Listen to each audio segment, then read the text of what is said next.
राधे राधे दोस्तों, मैं प्रियंका अग्रवाल और आज हम आपको बताएंगे कुंडली में विषधर कालसर्प योग के बारे में, जो कि 11वां कालसर्प दोष होता है। ये आपकी कुंडली में कैसे बनता है, इसके गुण दोष क्या क्या हैं, ये आपके जीवन पे क्या प्रभाव देता है, ये जिसकी कुंडली में होता है उसके जीवन पे क्या प्रभाव देता है और इसके उपाय क्या होंगे जिससे इसके दुष्प्रभावों को दूर किया जा सके। आज हम इस सब के बारे में चर्चा करेंगे।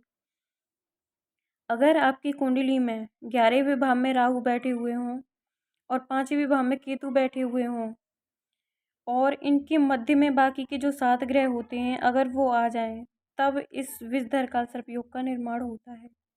क्योंकि कुंडली में केतु और राहु जो होते हैं, वो कुंडली को 2 भागों में विभक्त कर देते हैं, बांट देते हैं।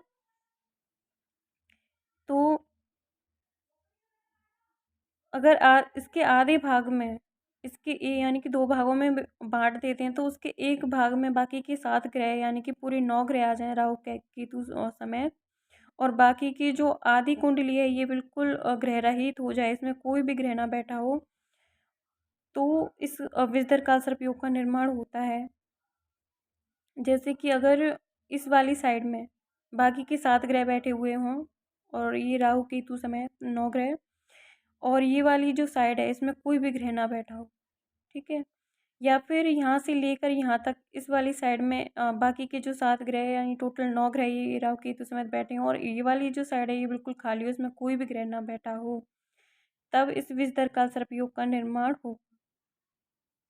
अगर आपकी कुंडली में भी ये योग है तो ये व्यक्ति आपके जीवन पर क्या प्रभाव देगा, या फिर अगर किसी और की कुंडली में ये योग है तब उसके जीवन पर इसका क्या प्रभाव पड़ेगा, इसके बारे में हम जानते हैं। ये जो 11th हाउस होता है, ये व्यक्ति के जो बड़े भाई बहन होते हैं उनको शो करता है, व्यक्ति की आय को शो करता है। जो भी व्यक्ति कमाता है उसे उससे उस व्यक्ति को क्या प्रॉफिट होगा, उस चीज़ को शो करता है।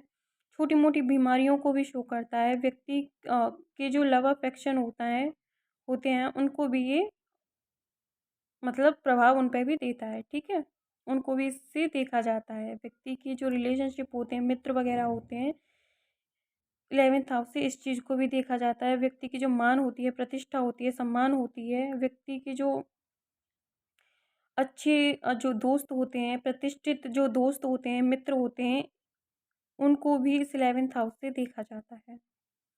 जो 5th हाउस होता है, इससे व्यक्ति के जो लव अफेयर्स उनको देखा जाता है। व्यक्ति की जो शिक्षा होती है उसको देखा जाता है। व्यक्ति की जो हैबिट होती हैं उनको देखा जाता है, और व्यक्ति की जो पहली संतान होती है उसको देखा जाता है। तो इस योग के होने से व्यक्ति के जीवन पर क्या प्रभाव पड़ेगा? तो राहु 11th हाउस में होने से सबसे पहले तो व्यक्ति को आय में बहुत ज़्यादा दिक्कतें परेशानियाँ आती हैं। व्यक्ति को किसी भी चीज़ में प्रॉफिट सही से नहीं हो पाती है, या फिर उसे उसके मन के मुताबिक लाभ नहीं मिल पाता है। व्यक्ति के जो बड़े भाई बहन होते हैं उससे हमेशा अनबन बनी रहती है, या फिर उनके साथ व्यक्ति के सही से रिलेशन नहीं होते। किसी न किसी तरह का मनमुटाव बना रहता है, या फिर व्यक्ति उनसे हमेशा अलग रहता है। इस तरह के योग भी देखे गए हैं। व्यक्ति को बुराई बदनामियों का भी सामना करना पड़ता है, लीगल इशू भी होते हैं, और हमेशा कुछ न कुछ बीमारी परेशानी व्यक्ति को बनी रह सकती है। इस तरह के योग भी इसमें देखे जाते हैं। कि तो ये 5th हाउस में होने की वजह से ये हमेशा व्यक्ति को, जो व्यक्ति का लव पार्टनर होता है, उससे हमेशा व्यक्ति को दिक्कतें परेशानियाँ आती हैं।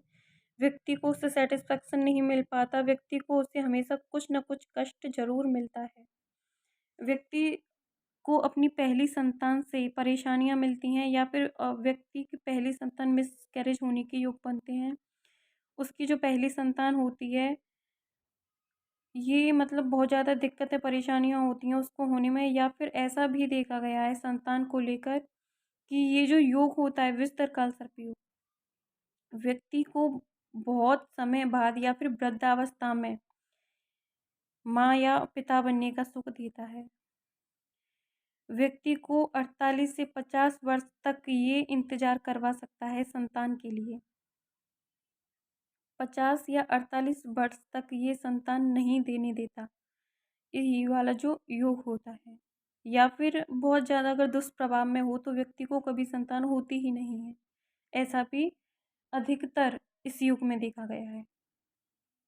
व्यक्ति को संतान से लेके, शिक्षा से लेके बहुत ज़्यादा दिक्कतें, परेशानियाँ आती हैं।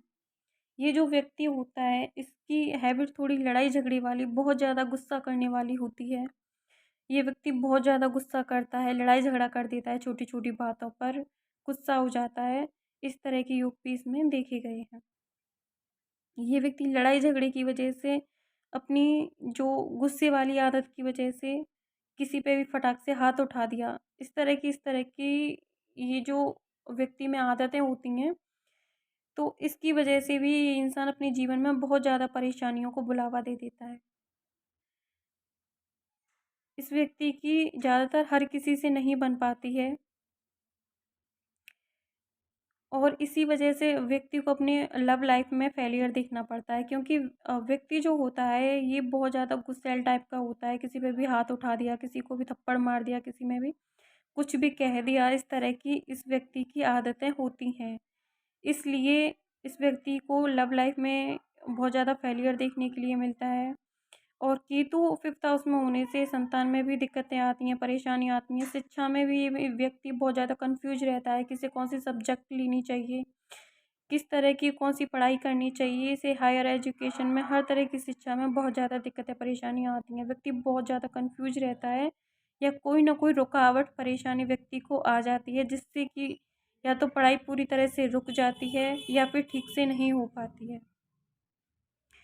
व्यक्ति की जो मैरिड लाइफ होती है, इस पे भी व्यक्ति को बहुत ज़्यादा दिक्कतें आती हैं, क्योंकि नवीं दृष्टि राहु की इस पे पड़ती है 7, 8 और 9, ठीक है? तो राहु की नवीं दृष्टि मैरिज लाइफ पे पड़ती है, 7th हाउस पे पड़ती है, तो व्यक्ति को अपनी लाइफ पार्टनर से सैटिस्फैक्शन नहीं मिल पाता, चाहे उसका लाइफ पार्टनर कितना भी अच्छा हो, लेकिन फिर भी उसे उस पे मतलब उससे वो खुश नहीं रह पाता अपनी लाइफ पार्टनर से, और वो किसी और लाइफ पार्टनर की तलाश में रहता है। या फिर ऐसे व्यक्ति का देखा गया है, एक्स्ट्रा मैरिटल अफेयर भी बहुत ज़्यादा देखे गए हैं इस व्यक्ति के।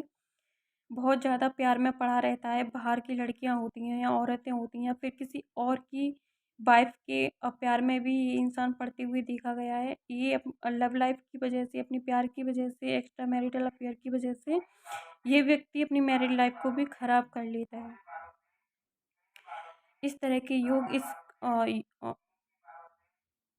विषधर सर्पयोग में बनते हैं। व्यक्ति को पैतृक संपत्ति मिलने में भी बहुत ज़्यादा दिक्कतें आती हैं। व्यक्ति की जो झुकाव होता है, ये बहुत मतलब किसी भी गलत चीज़ में हो सकता है। व्यक्ति जो काम करता है, या तो मतलब बहुत जल्दी पैसा कमाने की चाहत में रहता है, यानी शॉर्टकट वाले रास्ते अपनाता है। बहुत जल्दी ये इंसान करोड़पति बनने के सपने देखता है, ख्वाब देखता है कि मैं बिना मेहनत के ही करोड़पति बन जाऊँ। इस तरह की इस व्यक्ति की सोच होती है, और जिस कारण ये व्यक्ति बहुत ज़्यादा अपने लिए नुकसान कर लेता है। व्यक्ति या तो लॉटरी, सट्टे, जुए वगैरह की आदतों में भी ये व्यक्ति देखा गया है। तो इस वजह से व्यक्ति को, क्योंकि फेलियर ही मिलती है, इसमें से सफलता नहीं मिलती है, तो इसलिए ये जो व्यक्ति होता है बहुत ज़्यादा कर्ज़े भी कर लेता है। व्यक्ति की तबीयत ख़राब होने की वजह से, हेल्थ ज़्यादातर ख़राब होने की वजह से, क्योंकि इन व्यक्तियों को हाई ब्लड प्रेशर भी हो सकता है। तो और भी यानी कि आनुवांशिक बीमारियाँ होती हैं, या फिर कुछ न कुछ गुप्त रोग वगैरह इन लोगों को भी देखे गए हैं। तो इस तरह की बीमारियों में ये, या तो इस इंसान का बहुत ज़्यादा पैसे का नुकसान देखा गया है। फैमिली से इसकी जो फैमिली होती है, वो भी बहुत ज़्यादा परेशान या डिस्टर्ब रहती है। तो या फिर बीमार देखी गई है, तो इसलिए व्यक्ति का पैसा बहुत ज़्यादा इन सब चीज़ों पे बर्बाद हो जाता है। पैसे की बर्बादी के बहुत ज़्यादा योग बनते हैं, क्योंकि प्रॉफ़िट का भाव होता है और ये राहु होता है। ये मतलब किसी भी चीज़ को खर्च करने में बिलीव करता है। तो व्यक्ति की जो आय होती है, वो उस यानी कि आय से ज़्यादा व्यक्ति के खर्चे होते हैं, जो कहते हैं कि आमदनी अठन्नी खर्चा रुपया, कुछ इस तरह का इसका योग बनता है कि आमदनी से ज़्यादा व्यक्ति के खर्चे होते हैं। व्यक्ति फालतू की चीज़ों पे भी पैसा बहुत ज़्यादा खर्च करता है, बहुत ज़्यादा खर्चीले स्वभाव का हो जाता है और ज़्यादातर लव अफेयर्स वगैरह इनमें बहुत ज़्यादा ये पैसा खर्च करते हुए देखा गया है। अपने जो लव पार्टनर होता है इस पर बहुत ज़्यादा पैसा खर्च करता है व्यक्ति और गलत कामों से पैसा कमाने की सोचता है, किसी भी नशीली दवाओं से या फिर किसी भी गलत बिजनेस से व्यक्ति पैसा कमाने की सोचता है और कमाता भी है। इस तरह का कोई भी काम व्यक्ति को नहीं करना चाहिए, वरना नुकसान परेशानियां व्यक्ति को देखने पड़ते हैं। व्यक्ति को कोई लीगल इशू भी हो सकता है, किसी कोर्ट कचहरी के चक्कर भी व्यक्ति लगाते हुए देखा गया है। व्यक्ति की जो कोई भी जो बिजनेस या फिर जॉब करता है उसमें उसे सेटिस्फेक्शन नहीं मिल पाता, व्यक्ति को बहुत ज़्यादा भाग्य का साथ नहीं मिल पाता। तो इस तरह से व्यक्ति को बहुत ज़्यादा दिक्कतें परेशानियाँ आती हैं, चाहे वो शिक्षा से लेके हो, पढ़ाई से लेके हो, किसी जॉब बिजनेस से लेके हो, किसी भी मतलब भाई बहनों से लेके हो, किसी भी चीज़ को लेकर व्यक्ति को किसी का साथ नहीं मिल पाता है। किसी मामा का, किसी फूफा का, व्यक्ति को किसी का भी साथ नहीं मिलता है। इस वजह से व्यक्ति को बहुत ज़्यादा दिक्कतें परेशानियाँ आती हैं।